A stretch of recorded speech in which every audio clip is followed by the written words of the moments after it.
Hey, this is Leo for Actualized.org, and welcome to this Profound Quotes segment. So this kind of segment, what we do is we take a major quote from somebody great in human history, and we dissect it and we take a look at how it can have a profound effect in your life if you just think about it and apply it.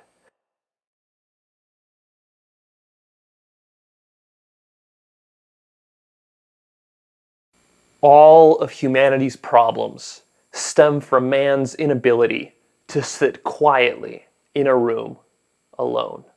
So this is one of my favorite quotes because it goes to the heart of the problem that so many of us have today, especially in this overly stimulated, interconnected, entertained world that we're living in, where everything is convenient and it's easy to plug into the matrix, so to speak, and get your quick hit of stimulation and then to stay plugged in and to not do the mental work that people used to do that we now take for granted. So what is Pascal really saying here when he's talking about all of humanity's problems stemming from the fact that men are unable to sit alone in a room? And I might add women as well, and maybe even especially women should be doing more of this that Blaise Pascal here is advocating. So what we're talking about here is the idea that you need to do more contemplation. This is something that when you say it in our modern times, it sounds like contemplation, like what the hell is this? This is something philosophical, something abstract, something theoretical, something academic, not something that's cool or hip, right? Nobody really tells you to be doing this stuff. In the past, actually, this is where great ideas have come from. This is how great people accomplish great things. All the greats that you know of from history, all the people that have really influenced culture and society and science. I'm talking about philosophers, mathematicians, scientists, humanitarians, psychologists, even political figures, great leaders in current society and past society. If they've contributed anything meaningful to us, they've done it because they've taken time in solitude where they were able to sit down and come up with something new, something original, or at least something that's more honest and more authentic, something that is profound that they can then take back and share with the rest of us. That's how some of these quotes come about. That's how great ideas come about. So whether you think about Aristotle and Plato, Marcus Aurelius, the Buddha, or moving closer to modern times with Isaac Newton, Albert Einstein, great novelists, Henry David Thoreau, Emerson, and then moving into current modern times, people from Gandhi to Winston Churchill. All of these individuals, what did they do? They took time to sit down and to think. There's something very magical about this period of solitude and contemplation where you pull yourself completely out of the world and you become a hermit, at least for a little bit, maybe for just 30 minutes, maybe for just an hour, maybe for a whole day, maybe for a whole weekend.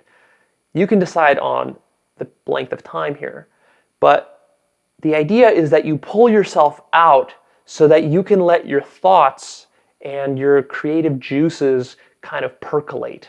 And you just let your brain marinate in your own creative goodness. You think about all the stuff that you have accumulated throughout your life and throughout your day, all the information, all the knowledge, and then you let something just happen with that, right? That's where creativity comes from. I find that too many of us nowadays are so overstimulated that we're always going and we're doing the next thing. Our schedule is so full, we take no time to ourselves. And I don't mean just to even relax. That's a good place to start. But I'm taking it one step further. Not only should you be taking time to yourself just to relax and unwind and not be working all the time or doing crazy activities, talking with friends and all that, just pull yourself out of that. But you should also spend time being a student. Being a student of yourself, being a student of life, being a student of the things that have happened to you today or the things that have happened to you this week. Keeping a journal and actually doing contemplation. That means thinking about things. Thinking about how stuff comes together. Asking yourself questions like, what is true? What is false? Why did I do that today? Why did he do this today? And there is a big difference between sitting down and doing this sort of contemplation in a very conscious, methodical way, and then sitting down or not even sitting down, but just doing it as you're running around throughout your day and being frantic and hectic and anxious. That's not what I'm talking about. I'm not talking about those crazy back and forth debates that you have with yourself on your way to work as to how you're gonna yell at that person who's not doing what they need to be doing, or how the boss is going to be yelling at you and what you're going to say in defense of that. That's anxious, neurotic thought. No. I'm talking about peaceful, calm, very constructive, creative thought. This is where you sit down and you think about, what is it that I want to create? And what are some ideas that I, just as a human being, having a brain and having a rational capacity, should be thinking through? This is so missed. I find that 99% of people do not do this, and this is why not only do they not get the kind of results that they could be getting in their life, but it's really even worse. Like Pascal tells us, it's really the cause of humanity's problems. So a lot of the problems in your life, and a lot of the problems in political life, a lot of the problems in business life, a lot of the problems in your relationship, a lot of those are simply because you're always doing, and you're not thinking through your actions. You're not thinking through them very clearly. When you go back and you read and you kind of study the biographies and the stories of ancient philosophers and modern era scientists, and by modern era I mean like the scientific revolution and the Enlightenment era thinkers. This was like the 1600s, the 1700s, the 1800s. When you look and you study those people, you immediately see that the people that were great and the people that you read about, the reason you read about them is because they were deep thinkers. And they did this because they were able to isolate themselves. They were not social butterflies.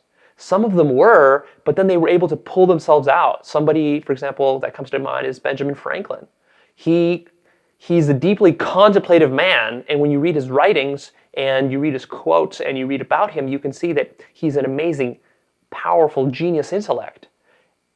And he cultivates that by sitting down by himself in solitude and thinking about that stuff. On the other hand, he was also very sociable and very social. And so he was able to strike a balance between those two. So I'm not saying that you should become a hermit here or become a Buddha. I'm saying that you should just take more time to contemplate, more time to think about stuff. When you actually do this, and you don't just sit here and listen to me talking to you about this, but you actually go out and you try to do this, and I would challenge you right now to do this exercise. Find 60 minutes where you can sit down in a quiet room, maybe like in your bedroom. Just sit down and have absolutely nothing to do, eyes open, and just sit there for 60 minutes straight and just see what happens. See what happens. I think what you'll notice if you do this, it's amazing, because you haven't done it for so long that you literally don't have the willpower to sit there and to do it. Your mind is going to go crazy on you. It's going to be like a stark raving lunatic jumping from wall to wall inside your skull. This is what's going to be happening, is because your mind is so used to stimulation right now. You need that hit of tasty food. You need to plug into that television, that internet. You need to call your friend, chat with them, check your email, go to work and do whatever you got to do there, or then go and be in your relationship or be immersed in your family life. You're doing all this stuff and you don't even realize what it feels like just to take a breath and to sit. I'm not even talking about meditation. I'm just talking about sit and just let whatever thoughts come to mind and think them through. There's something very powerful about that. What you'll notice if you do this exercise, number one, is I want you to notice how much your body, not even your mind, but your body resists. If you do this, you will literally notice that your body starts to shake. You're going to be like a heroin addict who's been off of heroin for a few days or maybe a week, and now you're really feeling it, and you're feeling yourself coming off, and you're literally your body's going to start to have withdrawal symptoms. You're going to start coming up with all sorts of excuses for why you need to get up, why you need to scratch yourself, why you're not being comfortable, why you need to change positions. Maybe you need to go to the bathroom. Maybe you need to go eat because you're hungry. Your mind is going to start coming up with all these excuses, and then your body's actually going to start to tremble and shake a little bit if you just kind of try to keep it still for 60 minutes straight.